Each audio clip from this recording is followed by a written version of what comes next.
लेकिन आप तो 2 ही घंटे में लौट आए, क्या बात हो गई? कहा, देवी आज तो तपस्या करने का मुहूर्त ही खराब था। कहा मुहूर्त खराब था? कैसा मुहूर्त खराब था? कहा मैं जब तपस्या कर रहा था ना, तो मैं कहता ब्रह्मणे नमः, ब्रह्मणे नमः, ब्रह्मणे नमः, और एक तोता आया तो मैं कहता ब्रह्मणे नमः, वो कहता नारायण नारायण नारायण। इतना सुना, कयाधु के मन में लड्डू फूटने लगे। अरे मेरे पति देव ने पहली बार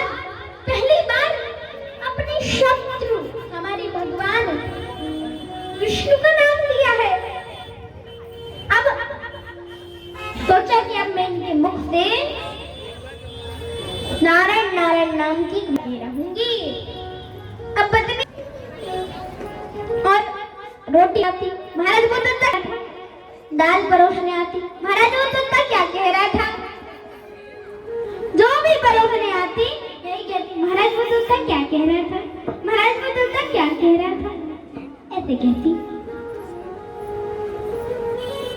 अब जब वो ऐसे ही कहती रहती, जैसे कहा कि नारायण नारायण नाम की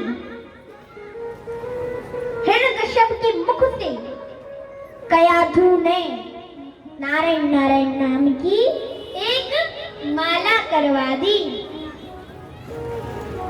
यहाँ दूसरे दिन हिरण्यकश्यप बोला, देवी अब मैं जा रहा हूँ, आज से तपस्या प्रारंभ करूंगा, मैं जा रहा हूँ,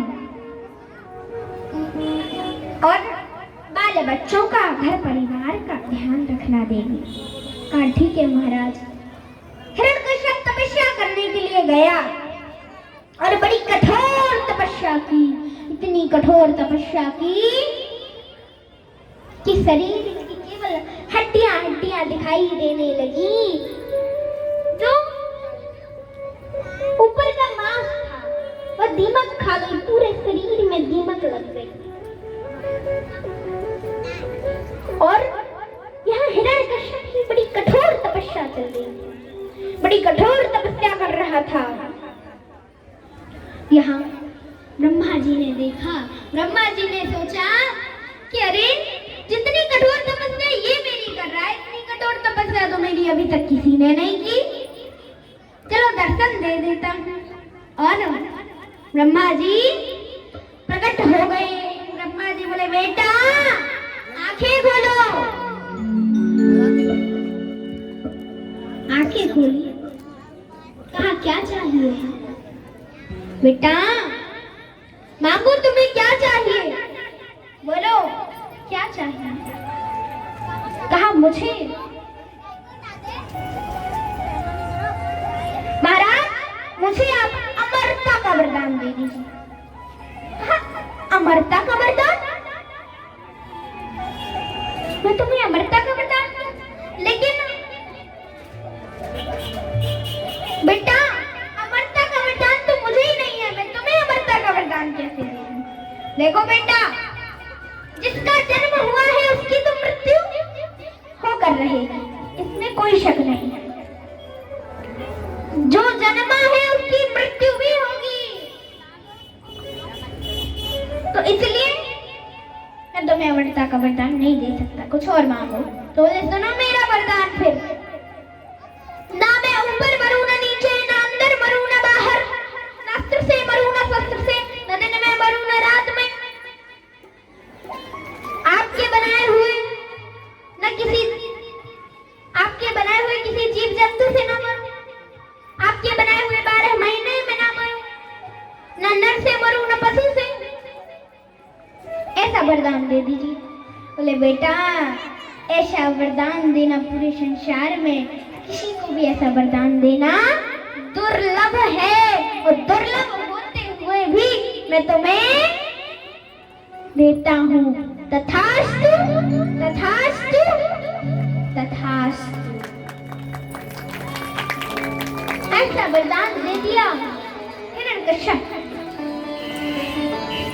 जी को प्रणाम करके वहां से चल दिया और तीनों लोगों में हिरण्यकश्यप ने तीनों लोगों में अपना राज कर लिया।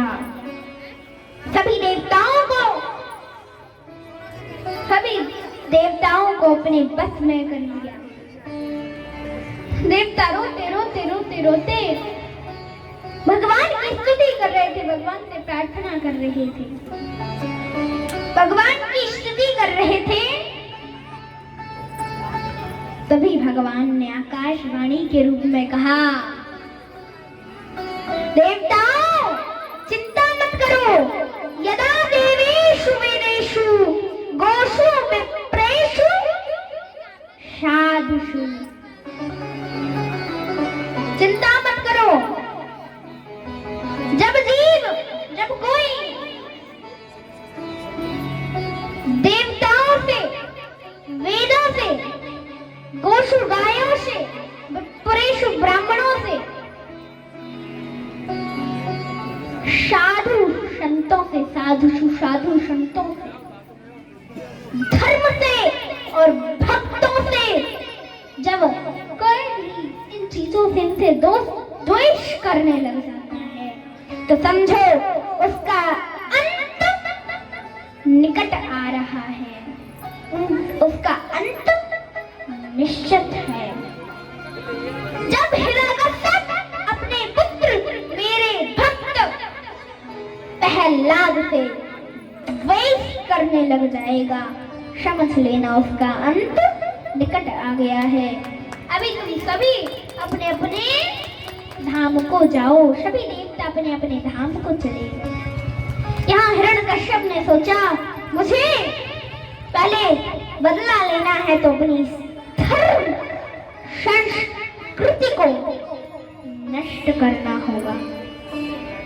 तो हिरण्यकश्यप ने एक स्कूल खोल दिया और उस स्कूल में अपने बालक भगवान के भक्त प्रहलाद जी को पढ़ाना शुरू कर दिया। यहाँ एक दिन हिरण्यकश्यप अपने पुत्र से, बच्चों से मिलने जा रहा था। जब मिलने जा रहा था, जैसे स्कूल में पहुंचा, प्रहलाद जी ने देखा, पिताजी को प्रणाम किया।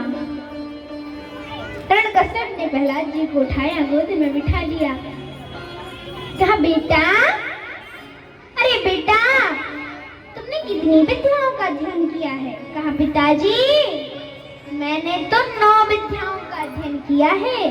कहा 9 विद्याओं का अध्ययन किया? अरे बेटा तुम तो मेरे कुल के द्वीप हो, तुम तो 1000 विद्याओं का भी अध्ययन कर सकते हो। बेटा बताओ तुमने कौन कौन विद्याओं का अध्ययन किया है? अब हिरण्यकश्यप सोच रहा था इसने धनुष बाण चलाना सीख लिया होगा, गदा चलाना सीख लिया होगा, तलवार चलाना सीख लिया होगा, बहुत सारी चीजें चलाना सीख लिया होगा। लेकिन नहीं, प्रहलाद जी ने क्या कहा, पिताजी सुनिए, कहा हे पिताजी, श्रवणम कीर्तनम विष्णु स्मरणम पाद सेवनम। हे पिताजी भगवान की कथाओं को श्रवण करो, फिर उसके बाद घर आकर के उस श्रवण करी कथाओं को का स्मरण करो और मन में सोचो अर्चनम वंदनम दाशम, मैं भगवान की सेवा कर रहा हूँ, भगवान की पूजा कर रहा हूँ। मन में ऐसा सोचो, भगवान का स्मरण करते रहो सदा मन में।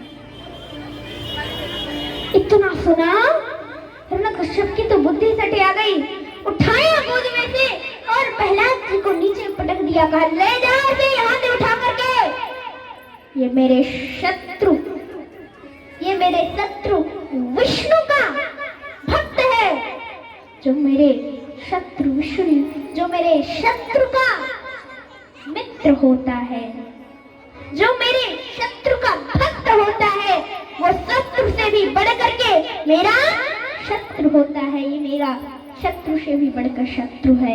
इसको ले जाओ और उठा करके ऐसी जगह मारो ताकि इसकी हड्डी पसीरी तक का पता ना चले। ले जाओ इसे उठा करके। प्रहलाद जी को ले गए और ले जा करके जैसे ही समुद्र में फेंका, वरुण देवता थर थर कांपने लगे। सोचा भगवान का इतना बड़ा भक्त मरा जा रहा है, प्रभु मुझसे पूछेंगे मैं क्या कहूँगा। प्रहलाद जी को उठाया और किनारे पर छोड़ दिया। प्रहलाद जी उन्हीं द्वारपालों के पीछे पीछे जाने लगे। द्वारपाल बोले महाराज की जय हो, महाराज की जय हो, महाराज का शत्रु मारा गया, महाराज का शत्रु मारा गया। प्रहलाद जी बोले काका जी कौन से महाराज का कौन सा शत्रु मारा गया। हिरण्यकश्यप ने देखा, हिरण्यकश्यप बोला अरे दुष्टो, तुम इसे कौन से नाली में फेंक के आए थे जो ये वापस आ गया। प्रहलाद जी बोले फेंक के तो आए थे काका जी समुद्र में, लेकिन एक व्यक्ति ने आके बचा लिया। कहा अच्छा व्यक्ति ने आकर बचाया, अच्छा अभी तो तुझे एक व्यक्ति ने आकर बचाया था, अब देखता हूँ तुझे कौन बचाएगा। जाओ हाथियों को भांग पिला लो। जब हाथी नशे में झूमने लगे तो उनके बीच इसे छोड़ देना। हाथियों को भांग पिला दी गई, हाथी नशे में झूमने लगे और जैसे ही नशे में झूमने लगे तो उनके बीच प्रहलाद जी को छोड़ दिया गया। जैसे हाथी प्रहलाद जी को मारने के लिए दौड़े तो प्रहलाद जी महाराज गणेश जी की वंदना करने लगे। आइए हम सभी भी प्रहलाद जी के साथ गणेश जी की वंदना कर लेते हैं। जय गणेश जय गणेश जय गणेश पाहि माम, जय गणेश जय गणेश जय गणेश रक्ष माम। जय गणेश जय गणेश जय गणेश पाहि माम, जय गणेश जय गणेश जय गणेश रक्षिता। जय गणेश जय गणेश जय गणेश पाहि माम, जय गणेश जय गणेश जय गणेश रक्ष माम। जय गणेश जय गणेश जय गणेश पाहि माम, जय गणेश जय गणेश जय गणेश रक्षिता। जय हो।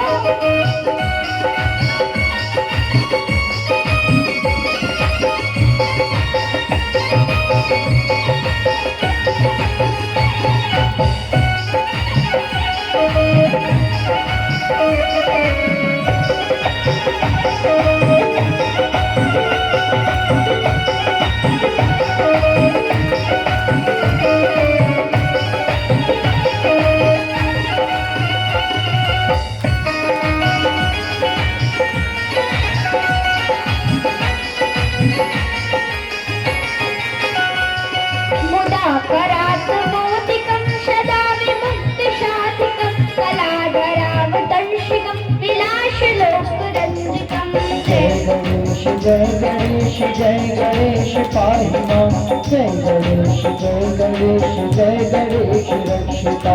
जय गणेश जय गणेश जय गणेश पाहि माम, जय गणेश जय गणेश जय गणेश रक्ष माम। जय गणेश जय गणेश जय गणेश पाहि माम, जय गणेश जय गणेश जय गणेश रक्षिता।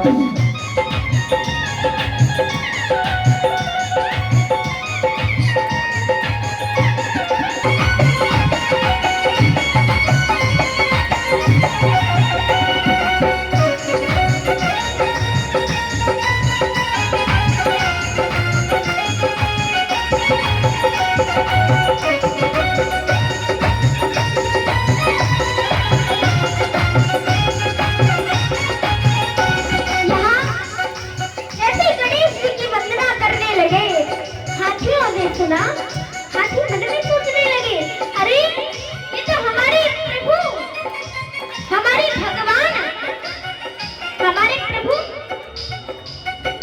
गणेश जी की वंदना कर रहे हैं।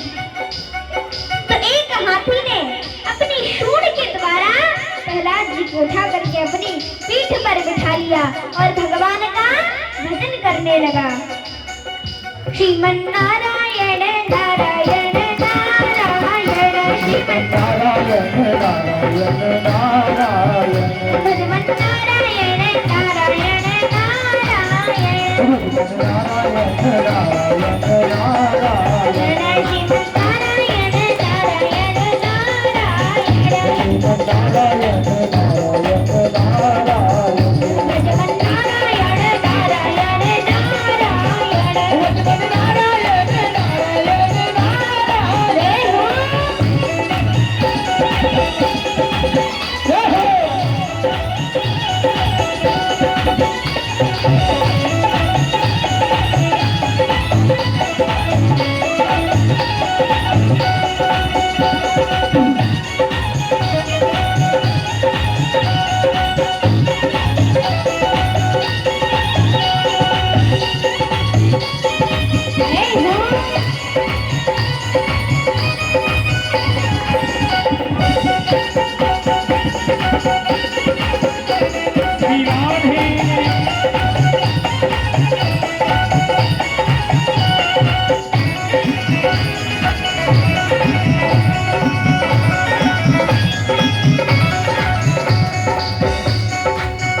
श्रीमन्नारायण नारायण नारायण श्रीमन्नारायण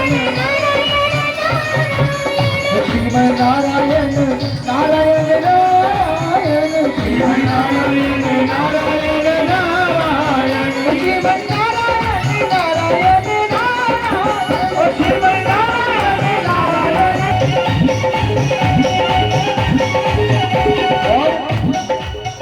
श्री बाके बिहार की देख छटा मेरा मन हो गया बाके बिहार की देख छटा मेरा मन हो गया लता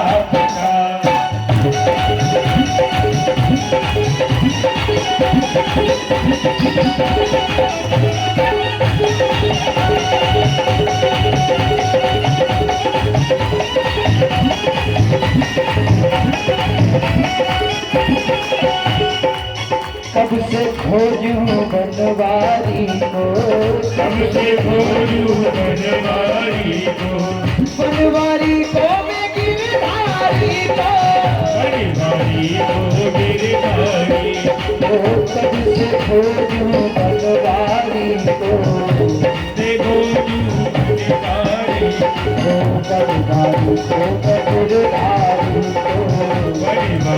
को गिरधारी को कोई बता दे उसका पता मेरा मन है कोई बता दे उसका पता मेरा मन है ओ लता पता लता पता लता पतारी लता पता ओ लता पतारी लता पता लता पतारी लता पता की बात है बिहार की रे बिठा मेरा मन है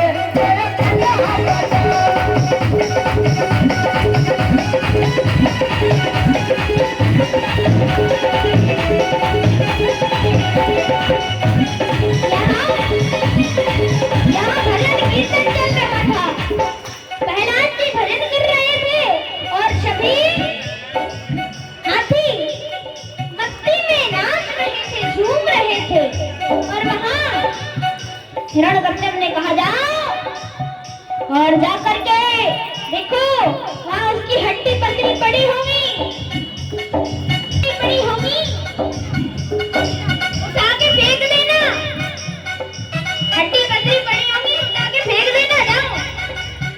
लेकिन वहाँ हड्डी पसली काहे की? वहाँ कोई हड्डी पसली थोड़ी थी। वहाँ क्या था? वहाँ तो केवल भजन कीर्तन चल रहे थे। तो द्वारपाल दौड़े दौड़े हिरण्यकश्यप के पास गए और यहाँ जा रहे हैं और वहाँ भगवान का भजन चल रहा है। जय हो।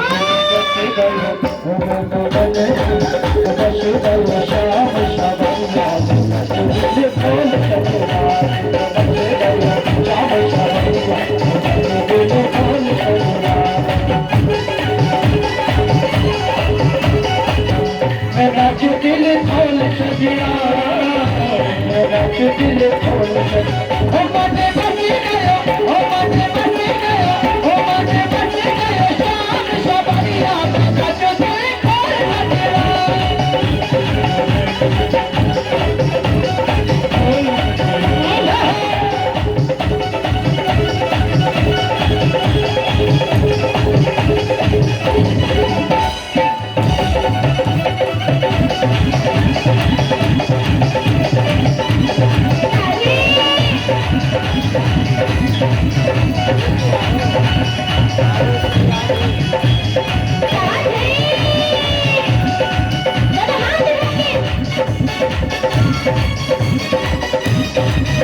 ऐसी भक्ति का रंग चढ़ो हो, ऐसी भक्ति का रंग चढ़ो हो, रंग चढ़ो है काका रंग चढ़ो हो,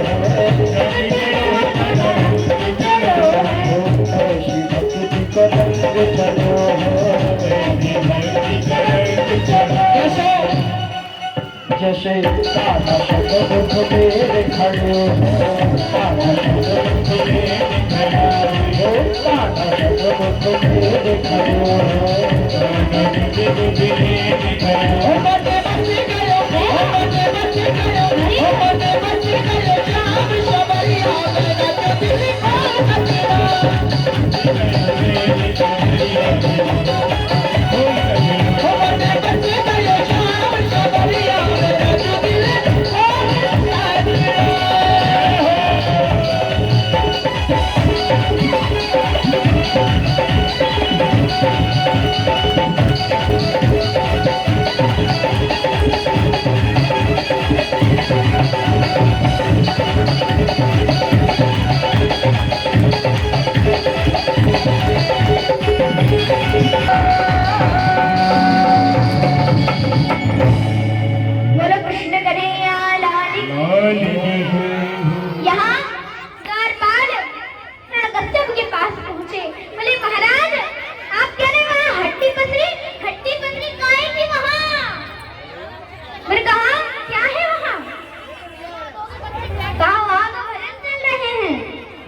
गस्सा पाया, देखा, दुखी बैठ गया। तभी हिरण्यकश्यप के पास जब हिरण्यकश्यप आया, ऐसा बैठ गया, सिर में हाथ लगा करके, तभी हिरण्यकश्यप की जो बहन थी होलिका, वहां होलिका आई और होलिका देखा तो कहा, भैया आप उदास क्यों हैं? आप इतने उदास क्यों हैं? आप उदास, क्या बात है? क्या कारण है आपकी उदासी का? क्यों हैं आप उदास? कहा, अरे तुम्हारे भतीजे ने मेरी नाक में दम कर रखी है, मेरा जीना हराम कर रखा है। कहा, क्या हुआ? कहा, वो हमारे दुश्मन विष्णु का भजन करता है। कहा, चिंता मत करो भैया, मुझे अभी अभी वरदान मिला है, अभी अभी मुझे वरदान मिला है कि मुझे अग्निदेव जला नहीं सकते। कहा, अच्छा नहीं जला सकते? कहा, हाँ भैया, मैं आप एक लकड़ियों का ढेर लगवा दो, मैं उस लकड़ियों के ढेर पर उस प्रहलाद को लेकर के बैठ जाऊंगी। मैं जब कहूं तो आग लगवा देना, तो बस वो जल के भस्म हो जाएगा, मेरा बाल बांका भी नहीं होएगा। कहा, अगर बहन तूने ऐसा कर दिया ना तो मैं आधा राजपाट तुम्हें दे दूंगा। कहा, मुझे क्या क्या करना है? कहा, भैया बस आपको एक लकड़ी का ढेर लगाना है और कुछ नहीं। कहा, ठीक है। एक बड़ा सा लकड़ियों का ढेर लगवाया गया। उस लकड़ियों के ढेर पर प्रहलाद जी को लेकर के बैठ गई होलिका। और जब प्रहलाद जी को लेकर के बैठी तो आग लगा दी गई। आग लगाई तो होलिका सोच रही थी कि मेरा तो कुछ होना नहीं है। हिरण्यकश्यप जल के यहाँ सोच रही थी कि मेरा कुछ बाल बांका नहीं होगा, प्रहलाद जल के भस्म हो जाएगा। लेकिन नहीं, अग्निदेव ने सोचा कि अच्छा, तो मैंने इस होलिका को इसलिए ऐसा वरदान दिया था कि ये भगवान के भक्तों को वरदान प्राप्त करके भगवान के भक्तों को जलाकर भस्म करे। चाहे कुछ भी हो जाए, मेरा वरदान झूठा क्यों ना हो जाए, लेकिन मैं भगवान के भक्त का बाल बांका नहीं होने दूंगा। और यहाँ होली का बाल बांका नहीं हुआ। हिरण्यकश्यप ने कहा, जाओ जा करके प्रहलाद की हड्डी पसरी पड़ी होगी उठा के फेंक देना और मेरी बहन को बुलाना, उसे आधा राजपाट देना है। जाओ हाथी घोड़े बुलाए गए, तैयार करो, आधा राजपाट उसे देना है। बड़ी खुशी थी, लेकिन यहाँ जैसे द्वारपालों ने जाकर के देखा तो बहन जी तो नहीं दिखाई दे रही थी, लेकिन भैया जी जरूर बैठे बैठे माला फेर रहे थे। जैसे देखा द्वारपाल दौड़े दौड़े गए, बोले सारी बात बताई। कहा अच्छा। हिरण्यकश्यप दौड़ा दौड़ा आया, कहा क्यों बुआ जी कहाँ है? कहा बुआ जी पिताजी बुआ जी तो चली गई। रोते हुए बोले प्रहलाद जी, बुआ जी तो चली गई पिताजी, मुझसे कह गई बेटा मुझे तो मरना ही है, आज नहीं तो कल, लेकिन तुम्हारी तो भी पूरी जिंदगी पड़ी है। तुम मेरी अपनी पूरी जिंदगी में मेरे नाम की एक एक माला करते रहना बेटा, एक एक माला करते रहना। ऐसा कह गई बुआ जी। कहा अच्छा। बड़े दुखी हुए, सभा लगाई गई तो एक व्यक्ति ने कह दिया सभा में कि अरे, एक व्यक्ति ने सभा में कहा कि इसको डाल दो काल कोठरी में डाल दो और 10 दिन कुछ खाने पीने को मत दो, सब भूल जाएगा भजन वजन करना, कुछ नहीं करेगा ये भजन वजन। डाल दो काल कोठरी में।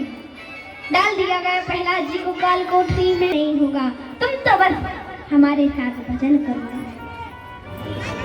चिंता मत करो, हमारे साथ आप भजन करो, बस भगवान का नाम जप करो। जैसे भगवान हमें बचाते हैं ऐसे ही तुम्हें भी बचाएंगे, आप सबको भी बचाएंगे। और सभी मिलकर के भगवान का भजन कर रहे हैं, प्रहलाद जी और सभी सखा मिलकर के भगवान का भजन कर रहे हैं। किसी ने ढोलक उठा ली, किसी ने मजीरा उठा लिया, किसी ने कुछ उठा लिया, किसी ने कुछ उठा लिया, और अब सब मिलकर के भजन कर रहे हैं। बोलो कृष्ण कन्हैया लाल की, राधा रानी सरकार की। दिल में तो श्याम नाम की, हो दिल में तो श्याम आए तो मेरा सावरिया जरा दिल से बुला के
यकीन हो तो आज बात दे आएगा मेरा सावरिया तू